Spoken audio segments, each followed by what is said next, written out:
It's Jersey Watch. Hey guys, what's up? It's your girl Amirah from Jersey Watch Blog, and today we have another legendary show.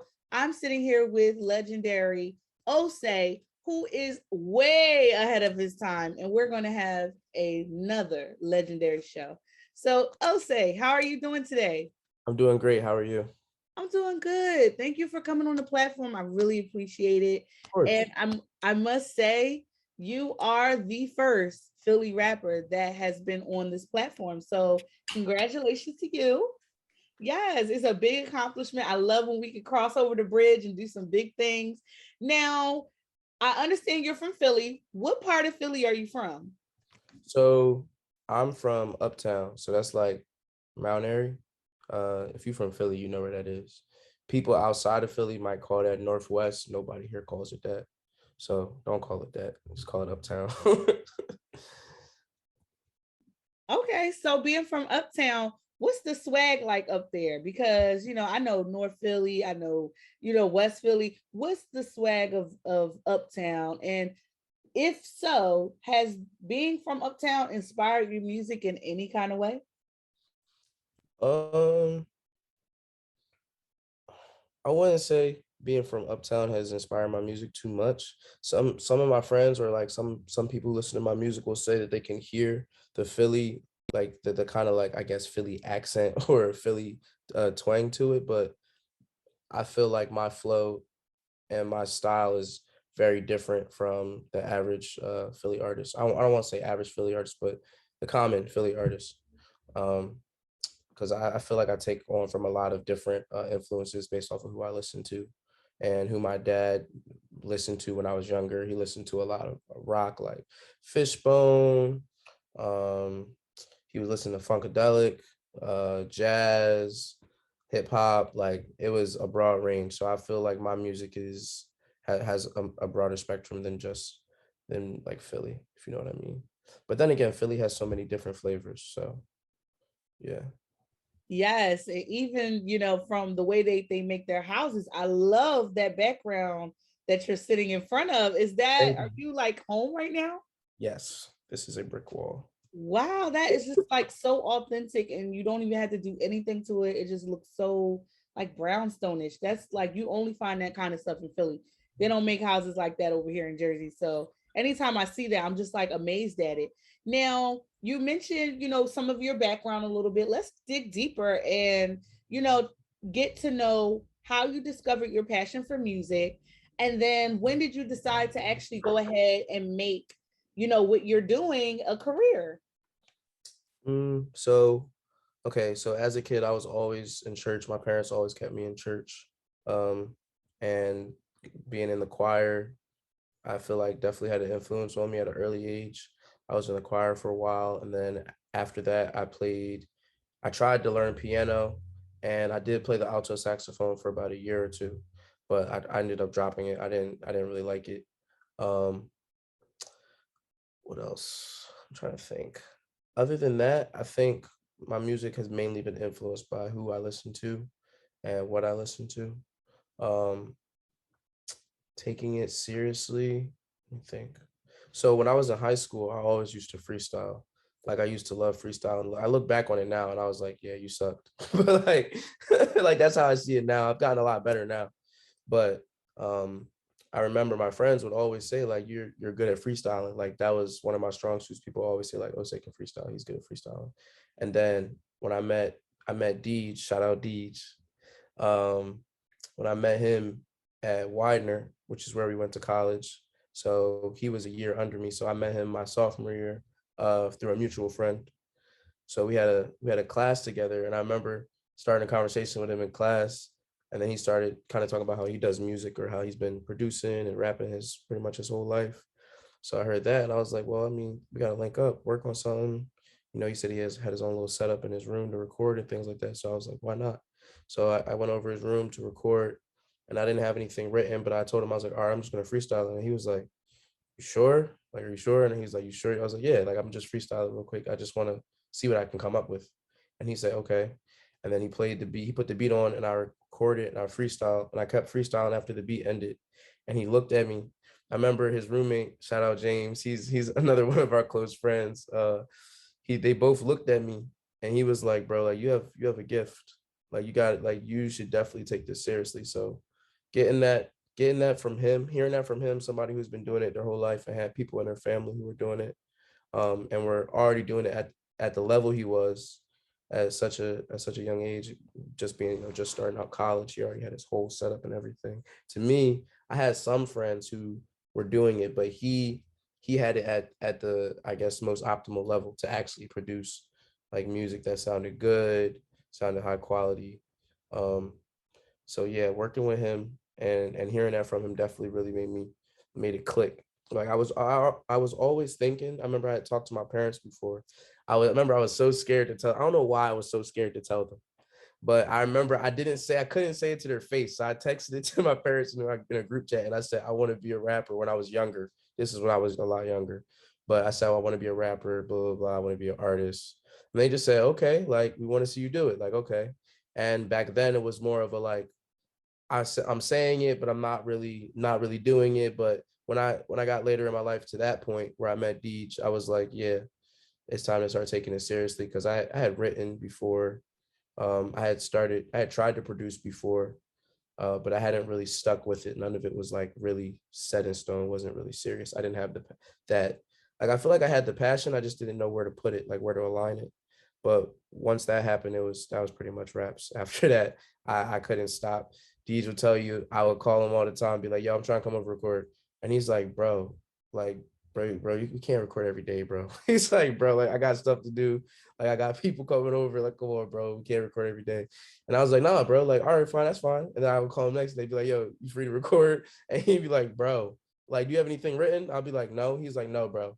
He'd be like, no, you gotta chill. Like, you gotta chill out. So uh that fire definitely ignited. And then after that, I just kept working on my craft and got to where we are today. Him and I definitely learned the business side of it together. I remember when we first started, we didn't really understand all the legalities and all the business that goes into like protecting yourself as an artist and how exactly like royalties work and all those things like that. But through networking and uh, doing our own research and meeting new people, we started to learn it for ourselves, and here we are today. So, yeah.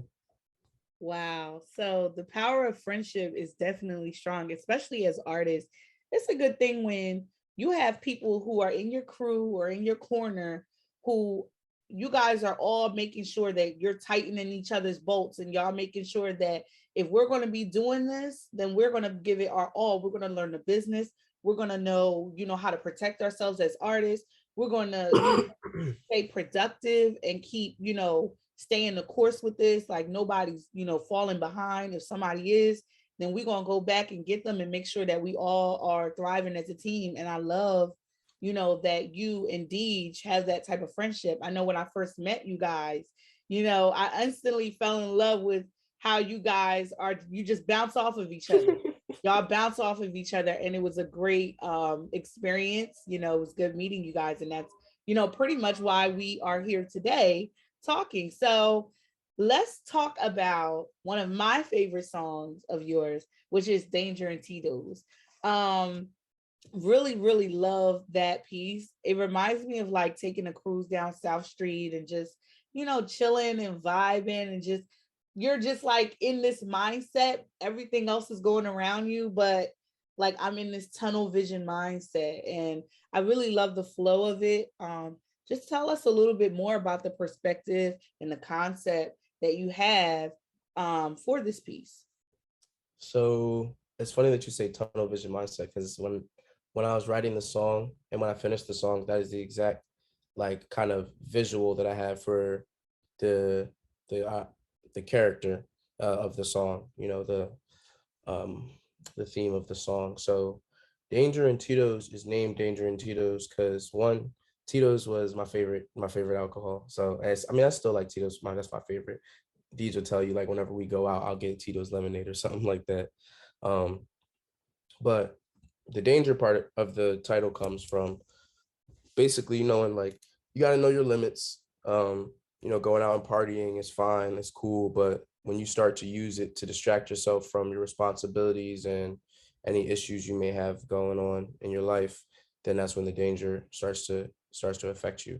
So that song was really just for me to speak to people who are struggling with those types of things, and even people who aren't struggling with those types of things, because I feel like everybody knows somebody who is struggling with something like that, sadly, but truthfully.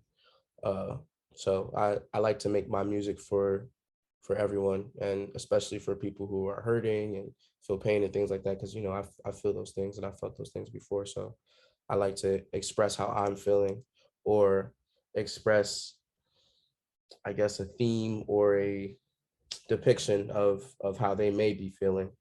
Um, so yeah, the whole vibe of the song is really just supposed to be the vibe of somebody who is drunk and is out partying, which is why it's so mellow, but it's also sporadic with the flow, uh, which kind of gives that you're thrown off, you're not really in full control, type of vibe to the song.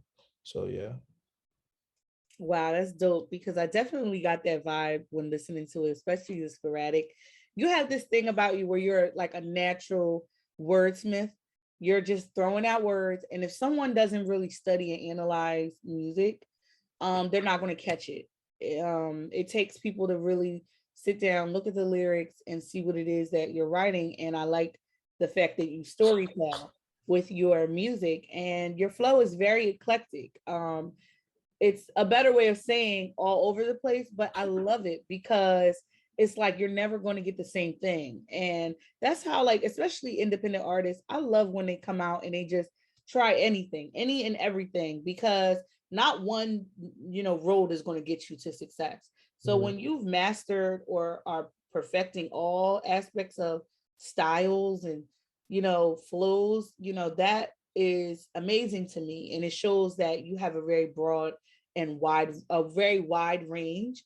Like one song you might be singing, one song you might be rapping, one Mhm. song you might just be doing a mixture of both, or the next song is a whole different flow. Mhm. What inspires you to make music that has such a wide range? Um, so okay, I'm gonna do this by telling you who my favorites were listening to as a kid, which I feel like was like the peak. I won't say the peak, but the main point that I remember from my childhood of me loving music was like early 2000s. So I was listening to Sleeping with Sirens, Paramore, towards closer towards like high school is when I started listening to Kendrick.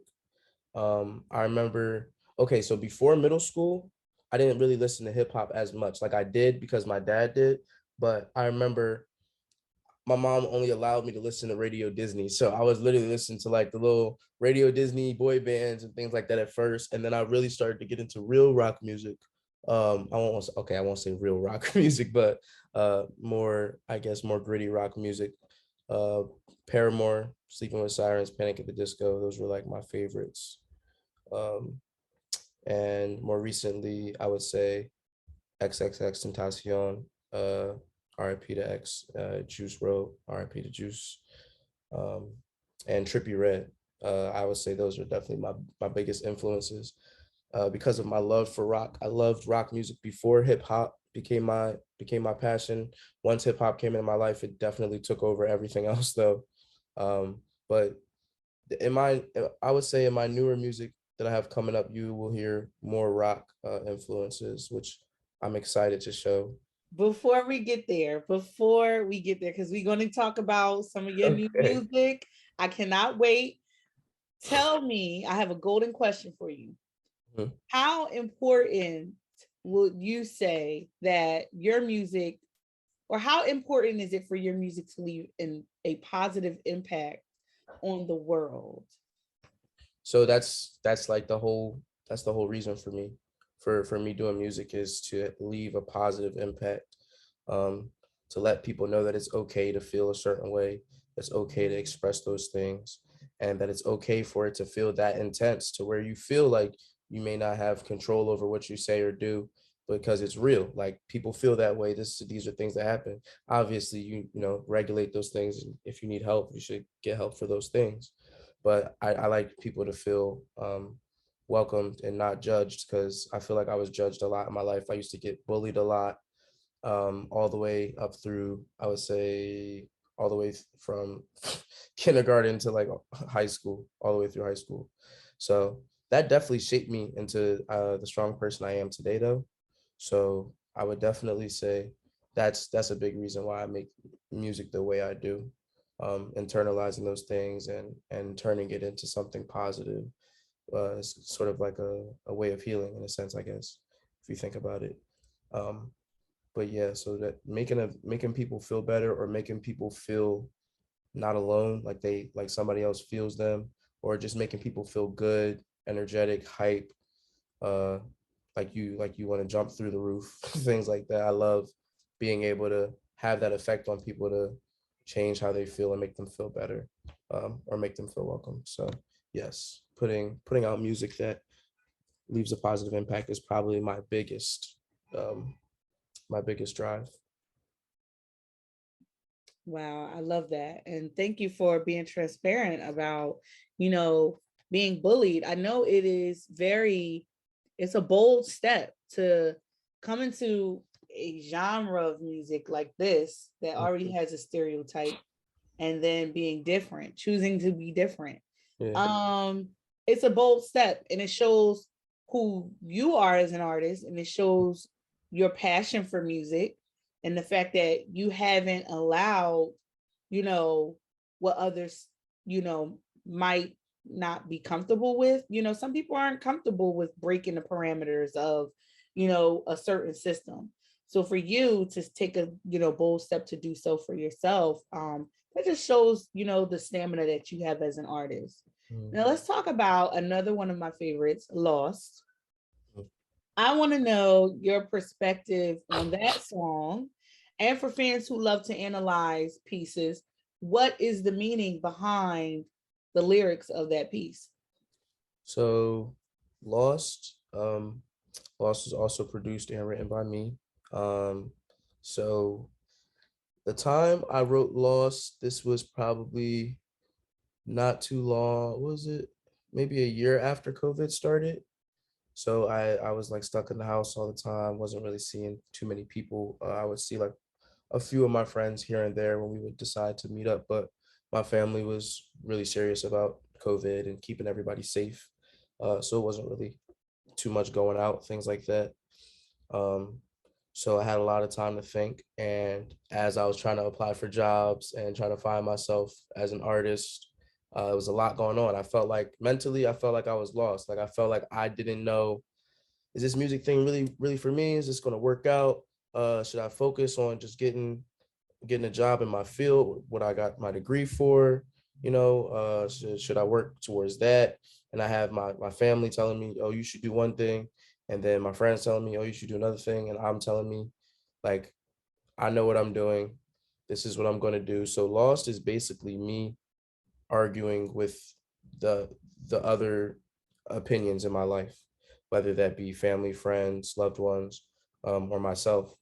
Um, so when I say you think that I'm lost, is because I can see at the time my parents felt like, all right, you've been out of school for a year, like you don't got a job in your field yet. What are you doing? What are you doing? You don't seem like you know what you're doing, like that kind of thing. And then I'm telling myself, no, I'm not lost. I'm never lost. Like I got this. I know what I'm doing. Um, so that was kind of like I guess like a eureka moment where I was like, all right, I realize I have all these people telling me one thing to do. I know what I need to do. I know what God put me here for and why I was given these gifts. So I'm going to use them. So that's when I was kind of solidifying, like, this is what I'm doing. I'm doing music. This is where I really, truly want to do, and nothing's going to stop me from doing this. So that whole song is basically about pushing away the doubts in your life.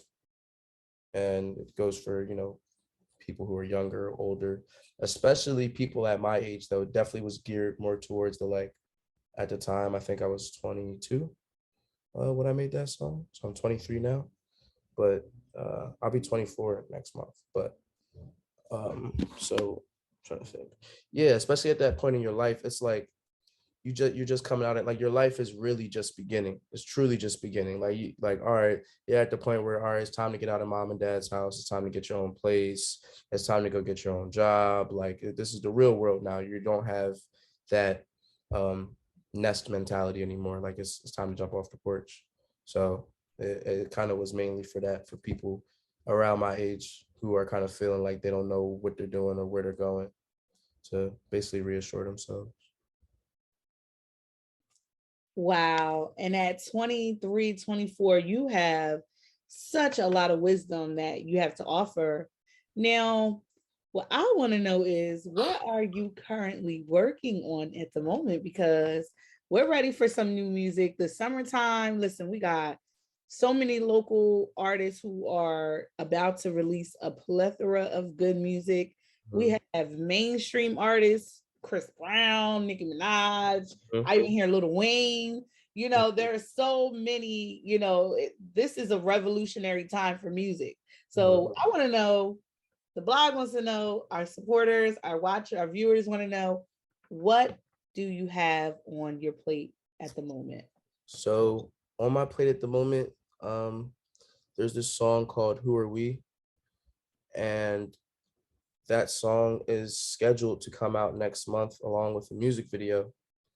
That song definitely is more a different vibe than what you have heard so far. Um, but I think y'all will really like where I'm going and finally get to see the true side of my music that I've really been wanting to show for a while. Like before, it was like, okay, I'm making music. I'm good at making music. I like the stuff I'm making, but I feel like I'm truly expressing myself now. Like I'm more so like 100% um, raw, not really caring what people have to say, no holding back. So it's gonna get gritty. So be ready for that and the visuals that come with it. I'm working with Sammy Shatya right now, one of our good friends from Widener.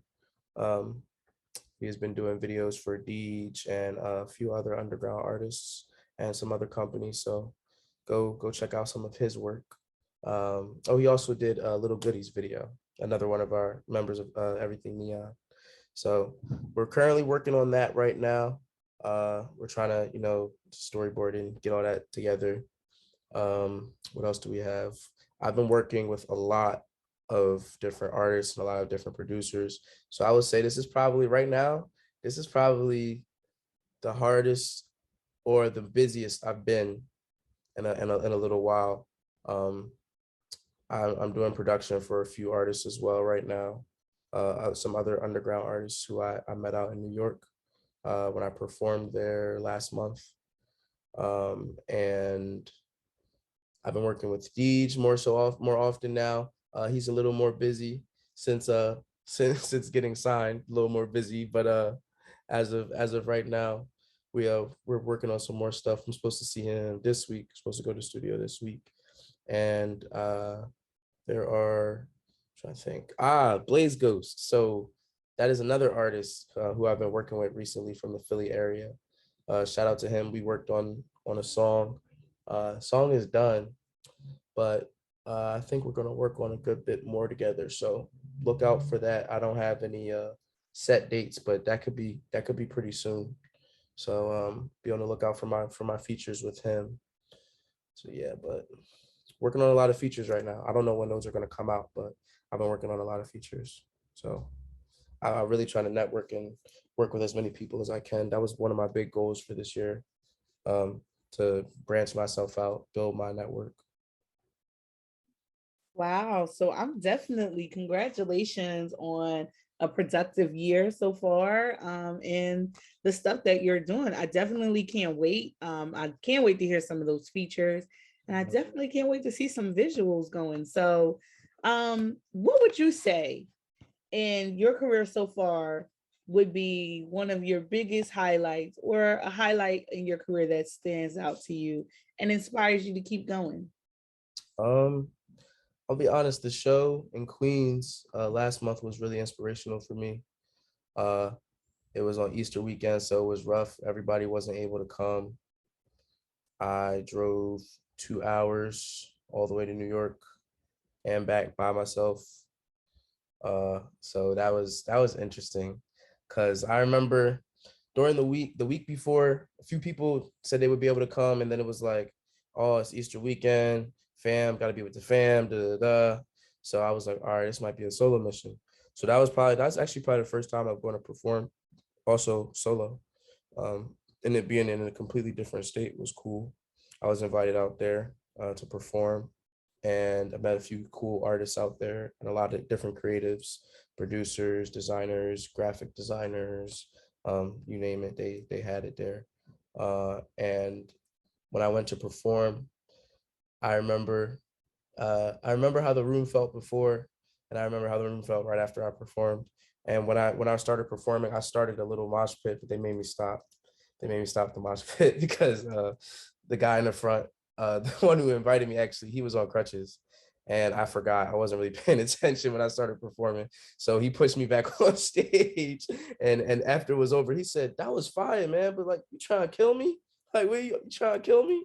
Like, I'm on crutches. You started mosh pits." So that was really dope to see everybody react to my music like that. Right after I performed, everybody wanted to work with me. Everybody wanted to follow me and get in touch. So that was really inspirational to see, like, a room full of people who are trying to do the same thing as me. And then after I performed, to get that type of feedback and that type of positive reaction was really good. So, doing that and then posting the video, people reaching out to me, people who I haven't heard from in a while are asking me when next time I'm performing, things like that. People I didn't even know still were in my life, or watching me, I should say, reaching out to me and asking when I'm performing, and when I'm working on music and what I'm doing. So that has definitely been inspirational. I would say the growth for everything neon period recently has been really inspirational. Everybody's been working on their own thing in their own way. Everybody's been growing in their own way, whether that be through music or on the business side, or whatever it may be. Everybody's been working, aside from trying to work the regular lives as well. But yeah, so I would say the show from Queens definitely was probably most inspirational right now. Wow, I love when you guys are able to, see the growth and have little moments where you get to celebrate and just, be inspired to continue. Those little moments where, you know, God, because I'm a spiritual person, lets you know that you're doing awesome, you're doing great, you're on the path of success, and just keep on going. Little reminders like that keeps me inspired, and I know it definitely keeps you inspired. Mhm.